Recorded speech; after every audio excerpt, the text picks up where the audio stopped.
All right, viewers. In this segment, we're going to have an extension of questions from diagrams and calculations in economics. Don't go anywhere. We'll be right back. All right, viewers. We have another question here similar to what we had under minimum maximum price legislation. And this time the examiner is not just asking for excess demand. The examiner wants to know in figure what is the value. And the question says, in the diagram above, what is excess demand at price of 60 naira? If you look at the diagram, you can see 60 naira right on the price axis. It means that that price is different from the equilibrium price. If I put a line here, it's going to give me the equilibrium price, which is, let's have E, which is something that we might eventually agree to be a price from the agreement between the buyer and the seller, because it is the point of agreement between demand and supply. The one who is buying is having to demand. The one who is selling is having to supply. So that price where they agree is called equilibrium price. If we trace these to the price axis, equilibrium price in this case is higher than legislated price, 60 naira. And when we fix price below equilibrium price, it will definitely lead to excess demand. And that excess demand is signified or shown by this sign I'm putting up here. How do we arrive at that? It is the adjustment outward. This is the arrow. Demand will adjust outward because now there is a price lower than equilibrium price, and consumers want to buy at a lower price. So they rush more to the market. While the suppliers who hate selling at a lower price would take some of their commodity out of the market, they will run. So as consumers increase and suppliers decrease, it will create excess demand. People who want to buy will be greater than those who want to sell. It means the asking quantity will be higher than what? The available quantity. Excess demand stated. Now this excess demand is created by these 2 points. Demand higher than supply. What's the amount of excess demand? People are asking for this commodity by how many quantity? 300 units wanted in the market. But how many is available? 100 units.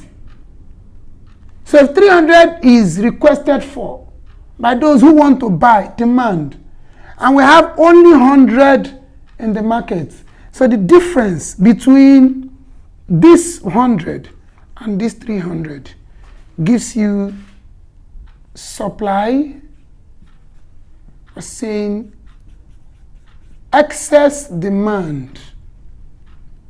Excess demand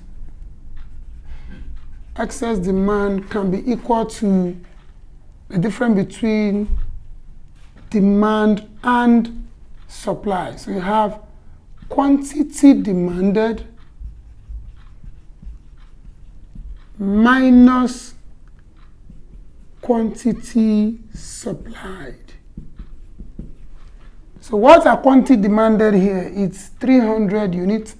Quantity supplied is 100 units. You can see. So the difference between the two of them is 200 units. So you have 200 as the excess demand, and you just go to the options and pick the one representing that. That's what it means. This were to be above, but I have excess supply, and then we would have, this would have been here, and then this goes here. It will give you a kind of negative in this case. But in that case, the examiner would have given you a higher number for quantity supplied.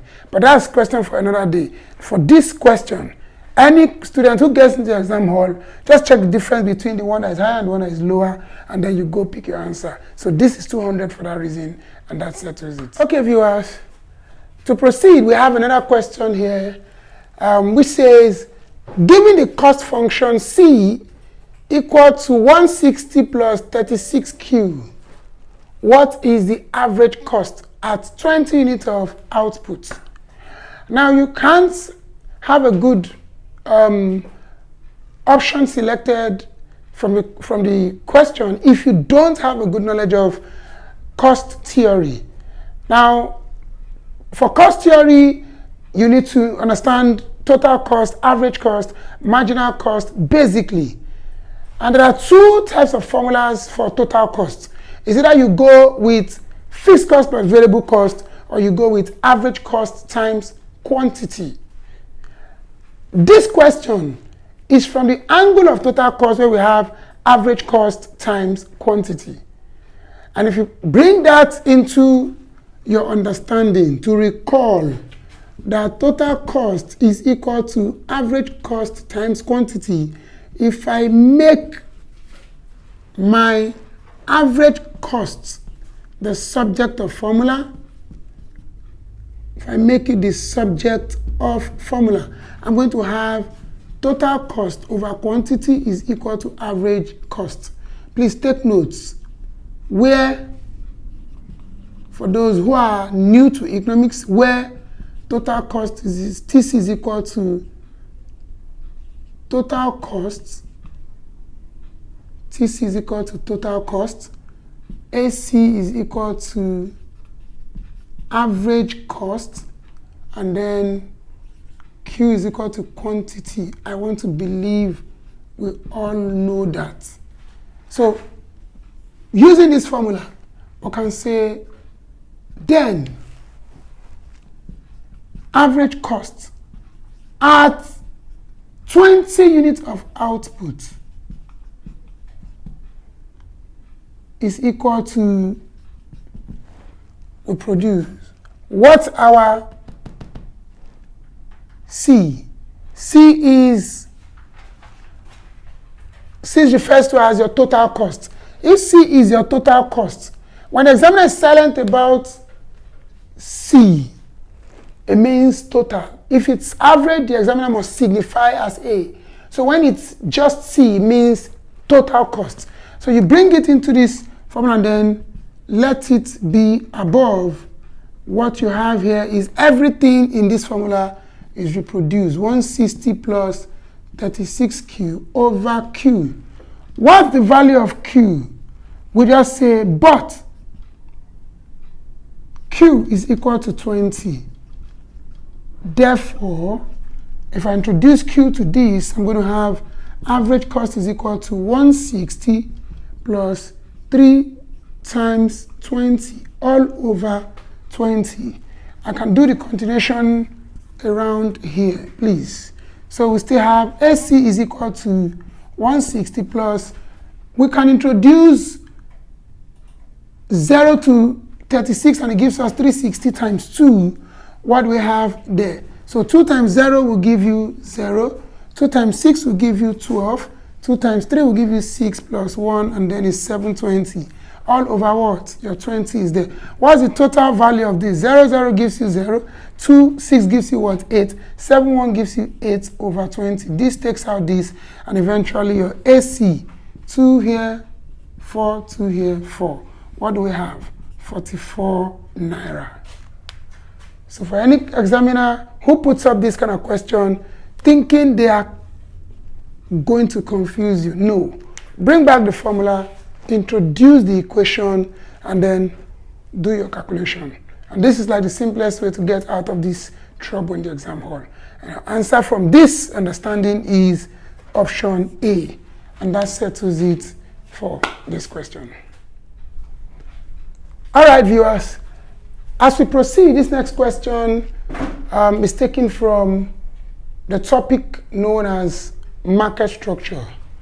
And for this question, the examiner is focusing on perfect competition, which happens to be one of the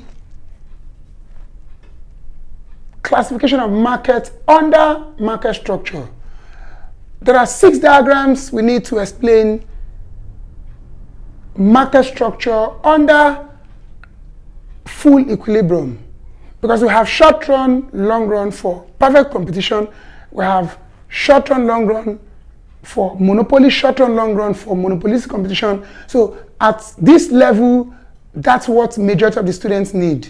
If you have not watched our video on market structure, I think you should just check it on the channel so that you can get more knowledge. But let's focus on what we have right here. If we have long run, short run of the diagram for perfect competition, we will discover that one thing will still remain the same, which is the full equilibrium.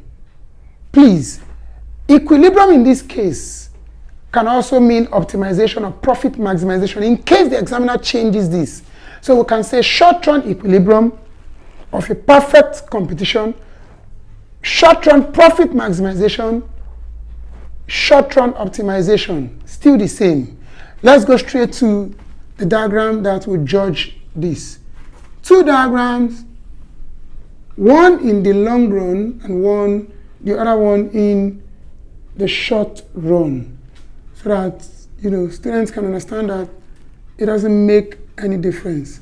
So this is my short run marginal cost curve, short run average cost curve, and then at the lower part of the average cost curve, I have my price. This is the point of origin, and then this quantity. If this is a short run, in the short run, a perfect competition will make abnormal profits. An abnormal profit signifies your total revenue being higher than your total cost. So we have, let's use S here and then use T here, signifying profits. But there's an extension of the price line which shows the marginal revenue and also shows the demand curve of the firm. If demand curve of a firm is also always the average revenue, then we can bring that in there and then leave that diagram to run. The second diagram will be in the long run. And the long run marginal cost curve, long run average cost curve, please let's add the average variable cost. Not really necessary, but then it's part of the diagram. So bring this here, bring this there. Our price, origin, quantity, and then don't forget your MR T is equal to AR. What am I trying to say? Whether you have the knowledge of the short run or the long run, you will still get the answers to this question perfectly. The examiner wants to know, what does it require to be in equilibrium here? What it requires here to be in equilibrium is the fact that MR is equal to D is equal to AR. You can see it on the price line. Now the examiner has four options. Option A has total revenue is less than total cost. That's not even going to come in for equilibrium in market structure. So this goes out because there's no way we can judge it there. Equilibrium for all firms is at the output level where marginal cost is equal to marginal revenue. Profit is maximized. Equilibrium is attained. Optimization is reached at the output level where marginal cost is equal to marginal revenue for all firms, which is at point T. If we add it here, it will also be at point T. You can see the MC line and the MR line. This is a point of meeting. The same thing is happening here. MC, MR, they meet here. Now, perfect competition has an extension of that equilibrium output point, because at the point where the demand curve is, that's also where your AR is, because AR represents your demand curve. So if I bring in this to MC equal to MR, it means that, okay, let's put it on the lower part. If I bring that knowledge, MC equal to MR, which is the general equilibrium for all firms, for perfect market, I can bring in demand. Since my demand curve is also my average revenue curve, then let's this coming, the only answer from these options that represents this is option B, as you can see. Now, this is where the students might get a bit confused that what about AC? Why are we choosing the answer without considering AC? You can see on the line, price line, I'm not having MRAR. You can see that that's the bottom line of AC. So at this point, AC is also equal to MR and the rest. So we can bring in AC here. And then it gives you option B. That's your correct answer. You must know the diagram to be able to answer questions like this. So don't forget to check our channel for the topic market structure so that diagrams can be perfect with you. Thank you very much. Okay, viewers, this brings us to the end of this session of calculation and diagram questions. We hope to continue when next we come up again. But before then, don't forget to click on the like and subscribe button, turn on your notification, and also leave a comment. Thank you very much for being with CS Academy.